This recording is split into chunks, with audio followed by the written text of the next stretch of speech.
Welcome to talent sprint. हमारे आज के इस सेशन में हम सीखेंगे वाइगॉट्स्कीज़ थियोरी के बारे में। वाइगॉट्स्कीज़ थियोरी स्कैफोल्डिंग के बारे में सिखाती है। स्कैफोल्डिंग का मतलब क्या है?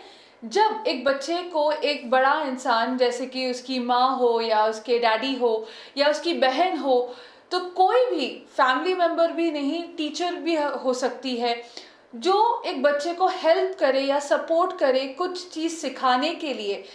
शायद वो एक गेम हो या एक बिहेवियर हो जो सिखाना चाहती है, तो इस चीज़ को कहते हैं स्कैफोल्डिंग। ये सपोर्ट जो हम एक बच्चे को देते हैं और उस बच्चे को स्टेप बाय स्टेप एक खेल या एक ड्राइंग कुछ भी ऐसा सिखाने की कोशिश करते हैं, इस चीज़ को कहते हैं स्कैफोल्डिंग।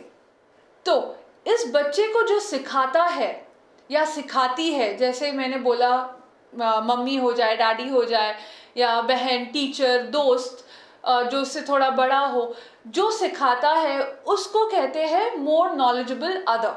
ये मोर नॉलेजेबल अदर के साथ एक बच्चा इंटरेक्शन करता है, कम्युनिकेशन करता है और उसके बाद सीखता है। So children learn through social interaction. ये है वाइगॉट्स्की का थियोरी। चलिए अब एक क्वेश्चन सॉल्व करते हैं। As an upper primary school teacher, you have quite a few children who are first generation school goers in your school. Which one of the following are you most likely to do? तो आप एक upper primary teacher हो और आपके class में थोड़े first generation school goers है, तो आप क्या करोगे? Tell the children that they do not have the capacity to study further and should now help their parents at work.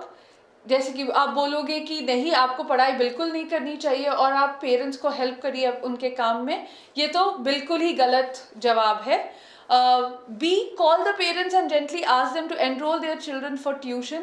आप पेरेंट्स को बोलोगे कि आपका बच्चा पढ़ाई में उतना स्ट्रॉन्ग नहीं है और शायद आपको उसको एक ट्यूशन में भेजना चाहिए, जो कि सही नहीं है।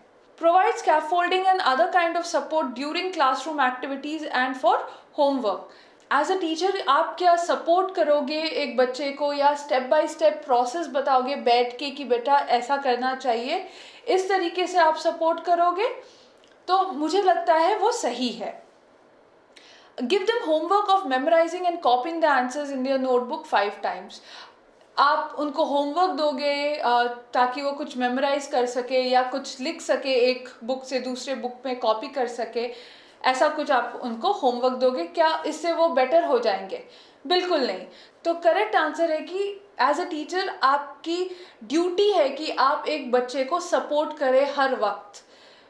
वो होमवर्क में हो या क्लासरूम एक्टिविटीज़ में हो, आपको एक बच्चे को सपोर्ट करना चाहिए, ना कि उसको डिस्करेज करना चाहिए। तो करेक्ट आंसर है सी।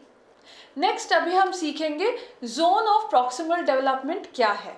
जोन ऑफ प्रॉक्सिमल डेवलपमेंट है वो रेंज ऑफ टास्क जो एक बच्चा अचीव कर सकता है किसी के सपोर्ट के थ्रू, मगर अकेले नहीं कर सकता। जैसे कि एक बच्चा शायद लाइन बना सके या एक स्क्वायर बना सके, मगर वो स्क्वायर को एक घर कैसे बनाते हैं या थोड़ा और डिफ़िकल्ट ड्राइंग कैसे करते हैं, वो अकेले वो बच्चा नहीं कर सकता है। उसके लिए उसको एक गाइडेंस की ज़रूरत होती है। मैं और एक एग्जांपल देती हूँ। जैसे कि हम एक छोटे से बच्चे को खाना खिलाते हैं, उसको पता है कि खाना खाते कैसे है, मगर उसको नहीं पता कि चम्मच पकड़ के कैसे खाते हैं। तो उसको अगर हम सिखाए कि बेटा ऐसे चम्मच पकड़ के खाते हैं, वो सीखेगा, मगर शुरुआत में अकेले नहीं कर पाएगा। उसको हमेशा एक सपोर्ट की ज़रूरत पड़ेगी, बाद में वो अकेले करना सीख जाएगा। ये जो रेंज ऑफ टास्क है बीच में, कि वो क्या जानता है, क्या कर सकता है और क्या कर सकता है थोड़ी देर में सपोर्ट और गाइडेंस के साथ, ये रेंज ऑफ टास्क को कहते हैं जोन ऑफ प्रॉक्सिमल डेवलपमेंट। तो एज अ टीचर आपको ये जानने की कोशिश करना चाहिए कि हर स्टूडेंट का जोन ऑफ प्रॉक्सिमल डेवलपमेंट क्या है, क्योंकि हर स्टूडेंट की काबिलियत अलग अलग होती है। तो उनके हिसाब से अगर आप जान जाओगे कि उनका जोन ऑफ प्रॉक्सिमल डेवलपमेंट क्या है, उस हिसाब से उनको सिखाएंगे, उस हिसाब से आप उनको इंस्ट्रक्शंस देंगे और पढ़ाएंगे, जो कि बहुत ही फ़ायदेमंद होगा एक बच्चे के लिए। तो इससे हम जोन ऑफ प्रॉक्सिमल डेवलपमेंट सीख चुके हैं। एक क्वेश्चन जल्दी से सॉल्व करते हैं। According to Vygotsky, zone of proximal development क्या है? A, zone demarking the support offered by teacher, बिल्कुल नहीं, ये गलत है. The gap between what the child can do independently and with assistant, ये शायद करेक्ट हो, क्योंकि हम यहाँ सीखते हैं कि एक बच्चा अकेले क्या कर सकता है और गाइडेंस के साथ क्या कर सकता है, वो गैप को समझना. द अमाउंट और nature of support provided to the child to achieve her potential, नहीं, ये भी गलत है. What the child can do on her own which can not be assist, ये भी बिल्कुल सही जवाब नहीं है. तो करेक्ट आंसर है बी. चलिए अब हम जल्दी से सीखते हैं कि role of speech and play एक बच्चे में कितना इम्पॉर्टेंट होता है. स्पीच बहुत ही क्रिटिकल होता है चाइल्ड डेवलपमेंट में, क्योंकि वो एक बच्चे को एक्सप्रेस करना सिखा रहा है. एक भाषा एक बच्चे को एक्सप्रेस करना सिखाता है कि वो कब खुश है, कब दुखी है, तो इसलिए वो बहुत ही इम्पॉर्टेंट है. स्पीच के 3 स्टेजेस है. पहला है सोशल, जहाँ वो सोशल इंटरेक्शंस करता है एक बच्चे के साथ. नेक्स्ट लेवल होता है प्राइवेट या ईगो सेंट्रिक, जहाँ एक बच्चा जैसे कि अगर एक बच्चे को हम 1 2 3 4 सिखा रहे हैं और वो खुद करने की कोशिश कर रहा है, एक एडिशन खुद करने की कोशिश कर रहा है कि 5 + 3 क्या है, तो वो क्या करता है 5 6 7 8 ऐसे करके इशारा करके अपने आप को बोल रहा है. वो किसी और से बात नहीं कर रहा है, खुद से बात कर रहा है जवाब ढूंढने के लिए. इसको कहते हैं प्राइवेट और ईगो सेंट्रिक, जो कि बहुत ही इम्पॉर्टेंट है. और आखिर में है इनर स्पीच.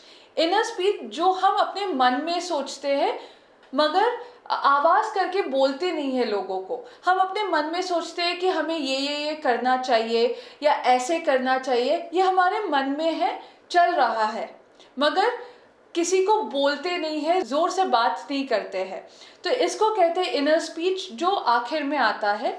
जैसे कि हम जब मेंटल मैथ्स करते हैं, वो एक इम्पॉर्टेंट एग्जाम्पल है इनर स्पीच का. Play affects different domains of child development. एक बच्चे की ज़िंदगी में खेल बहुत ही इम्पॉर्टेंट रोल प्ले करती है, क्योंकि एक खेल बच्चे को बहुत कुछ सिखाती है.